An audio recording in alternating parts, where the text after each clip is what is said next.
Hoje nós vamos responder uma pergunta, né?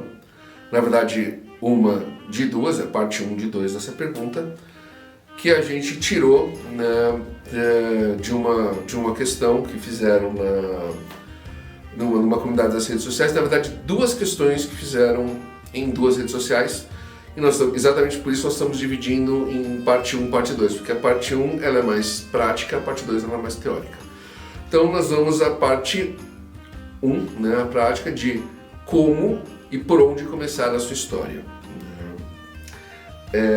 Essa é uma dúvida, porque a gente pode parecer, assim, quando você já escreve há algum tempo, a dúvida é como assim, como fazer? Mas tem muita gente que tem ideia, né, cria um princípio de ideia, mas não sabe o que fazer, né?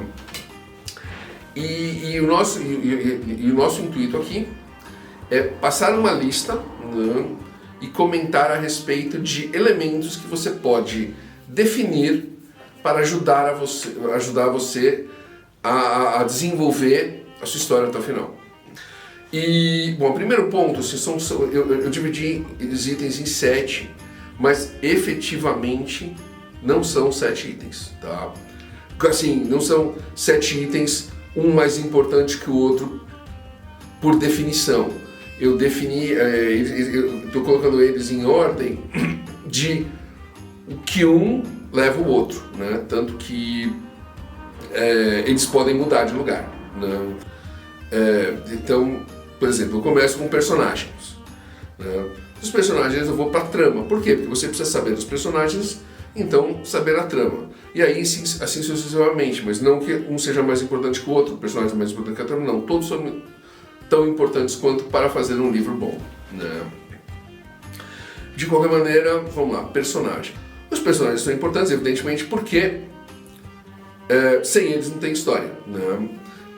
Mas a questão é que você tem que tomar um certo cuidado, porque o leitor precisa ter empatia com o personagem, né? Essa é uma questão, ou com os personagens, né? Essa é uma questão essencial, porque não tem nada pior do que aquele livro que você lê, que você para pra pensar e fala assim, nossa, mas se o protagonista morresse na página seguinte, eu não estaria ligando, né?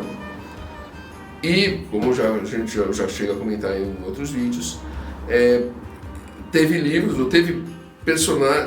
que eu parei de ler, né, ou séries que eu parei de ler, porque o personagem que me interessava tinha morrido. Então você fala, por que eu estou continuando a ler?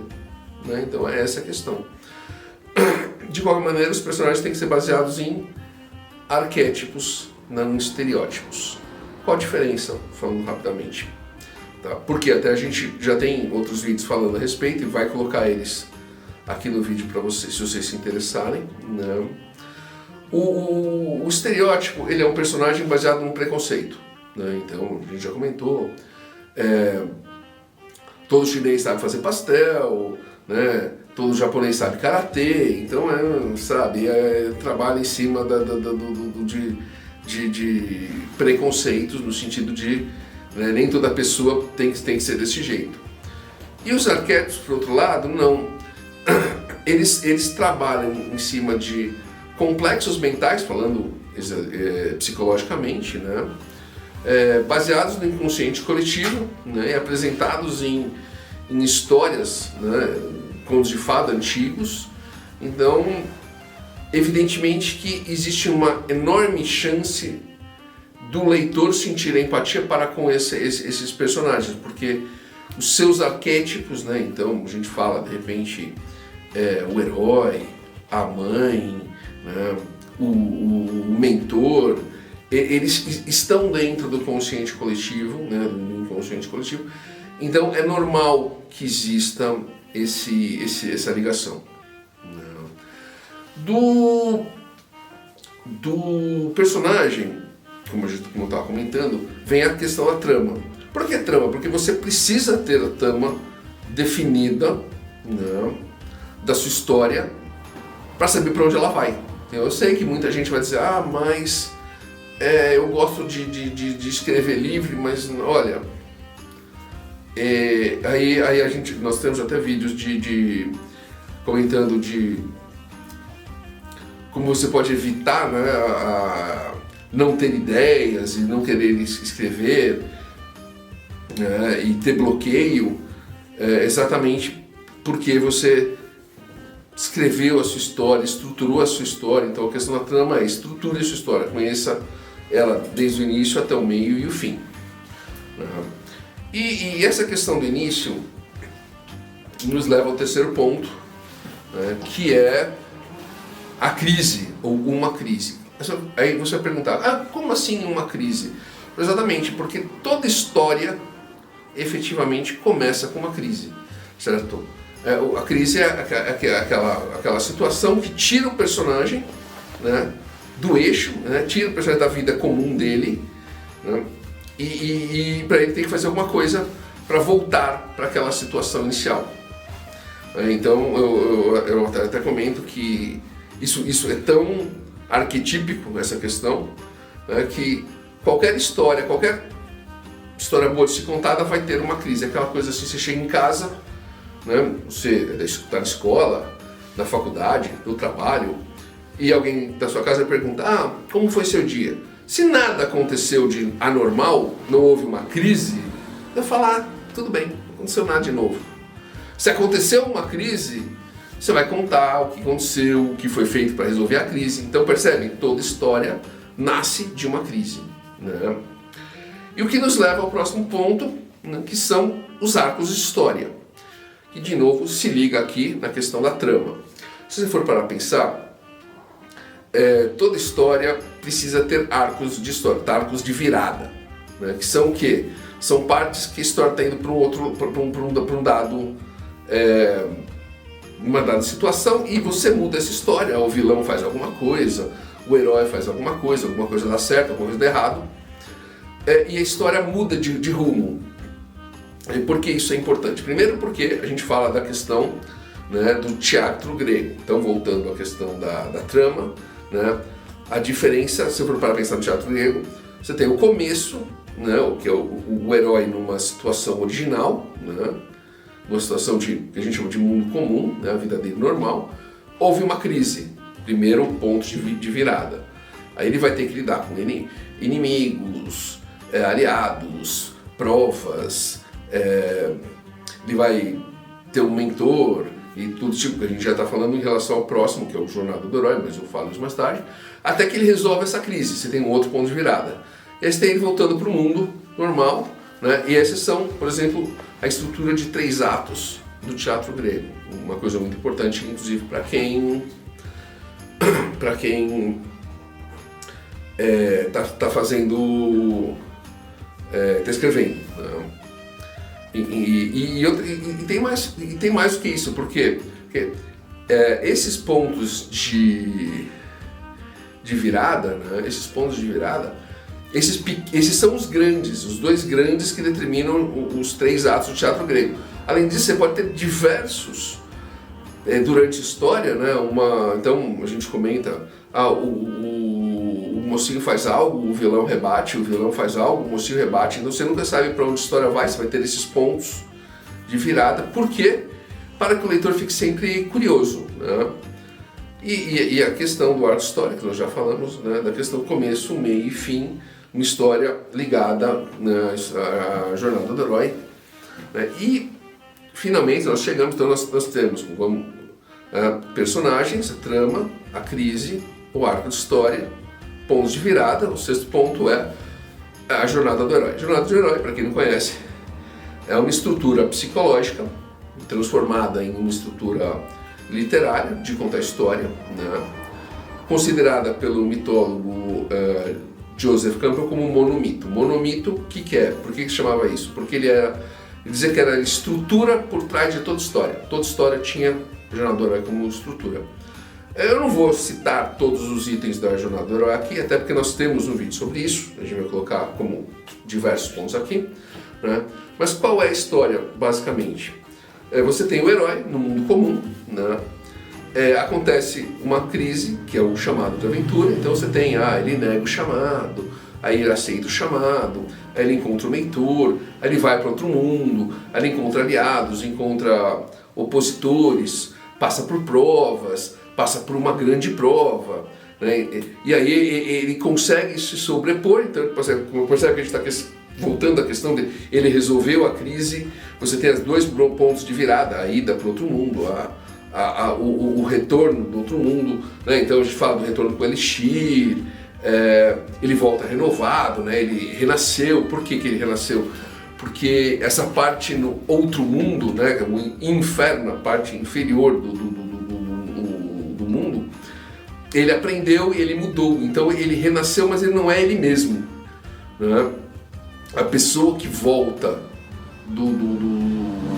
da jornada do herói não é a mesma pessoa, porque ela passou por experiências que mudaram ela como pessoa. Inclusive, eu vou falar do próximo ponto, mas eu quero voltar à questão da jornada do herói, né? E dessa questão do mentor, dos aliados e dos inimigos, e sobre a questão dos personagens. O último ponto, que é a questão do universo, que é definir, você tem que definir, saber, ou, né, conhecer, ou estudar o meio, né, o meio que o herói, que a história se passa. E quando eu falo isso, normalmente quando as pessoas quando eu falo isso, elas falam assim, você está falando de fantasia, você está falando de FC. Não. Em qualquer história, você tem que definir o universo da qual o herói faz parte, entendeu? A história está acontecendo. Então, por exemplo, você vai lá pegar, sei lá, uma história que acontece numa escola, ela vai ter um ambiente, ela vai ter um universo que você precisa conhecer. Uma história acontece numa firma de advocacia, vai ter um outro ambiente. Uma história acontece na polícia, vai ter um terceiro ambiente. Entendeu? Uma história acontece numa loja, numa revista de moda, vai ter outro ambiente. Então você precisa conhecer isso, do mesmo jeito que eu até comento, assim, que assim, só fazer uma história acontece, sei lá, nos anos 70, nos anos 80, antes da gente ter celular, né, com Waze, com Google Maps. Às vezes fala assim, tá, como é que a pessoa vai se achar na rua, quando ela vai num lugar que ela não conhece? Ela tem um guia no carro. Se muita gente dessa geração nova não faz a mínima ideia que seja ter um guia no carro. Então, você tem que saber isso, você tem que saber que a pessoa tinha um guia no carro. Então, esse elemento, não, qualquer que seja o elemento, você precisa saber o universo no qual você está transitando, ou seja, fazer pesquisa. Voltando à questão da jornada do herói e das importâncias dos personagens, né? Quando eu digo jornada do herói, porque, como eu falei, além do herói você tem o mentor, você tem os aliados, você tem os inimigos, né? E a questão dos personagens arquetípicos, né? Tem dois exemplos. Então, por exemplo, dois exemplos de filmes, né? Na verdade, um filme e um mangá, né? Que trabalham uma ideia sobre isso, né? Para quem conhece o Bushido, né? O Bushido são 7 preceitos samurais. Então é justiça, coragem, benevolência, educação, sinceridade, honra e lealdade. E já assistiu os 7 Samurais? 7 Samurais, o que o Akira Kurosawa fez? Ele pegou cada um desses preceitos, né? Então, justiça, coragem, benevolência, e colocou eles, encarnou-os em uns personagens, em uns samurais da história, né? Então você percebe que, por exemplo, você pode fazer a mesma coisa, né? Você pode fazer num aliado do seu personagem, no mentor do seu personagem. Ele pode ser, por exemplo, ele pode representar a honra do seu personagem. Se o personagem perdeu a honra, ele vai ser... Então, esse tipo de coisa. E do mesmo jeito, você tem um mangá chamado 7 Pecados Capitais, exatamente porque cada personagem, né, representa um pecado capital. Então você tem a cura, a luxúria, a vaidade, né, a avareza, a preguiça, a injúria, a soberba. São 7 personagens que eles podem ser os vilões de uma história. Por exemplo, você fala assim, o vilão da minha história vai ser a representação, sei lá, né, da inveja, ou da soberba, né? Então esse tipo de coisa que funciona, entendeu? Que é saber ligar esses 7 pontos, né? Então, e não é dizer, um ponto 1 é mais importante, o ponto 7 é mais importante. Não, todos os pontos têm a sua importância dentro de um momento de criação, né? Lembrando que, evidentemente, novamente, nós vamos deixar um link, então, Nós temos link de personagens básicos, link de personagens avançados, mais de um link de, né, link de criação de mundo, link de arco de história, link de jornada do herói, link de trama, né? Então, assim, como eu falei, isso aqui é respondendo uma pergunta por onde começar, começando por esses 7 itens, né? Começa a determinar os itens. Quando você terminar os 7, você vai ter o seu livro, né? Você não vai ter o livro, não, né? Você vai ter o projeto do seu livro, no qual você pode escrever, né? Então, você tem estruturado o livro, os personagens, tudo vai acontecer. É só botar a mão na massa, né? Eu acho que com isso a gente responde a pergunta, né? Espero que ela tenha sido uma boa resposta. Eu pessoalmente achei, porque é aquela coisa de termina olhando essas perguntas nas redes sociais e falar, perguntinha besta. Não é uma pergunta besta, é uma pergunta que alguém teve, é uma dúvida que alguém teve e é interessante. E aí, no desenvolvimento dessa resposta, é uma resposta que ela chama atenção para mim, então funciona, né? Funciona, e acho que do mesmo jeito que funciona comigo, pode te ajudar. Essa é a nossa ideia, né? E se isso ajudou, né? Deixa seu like, né? Ajuda a gente muito. Compartilha com algum amigo escritor que está com dúvidas sobre o que escreveu, como começar a escrever, né? Nos segue nas redes sociais, né? Facebook, Instagram, LinkedIn, aqui no YouTube mesmo, né? E até a próxima.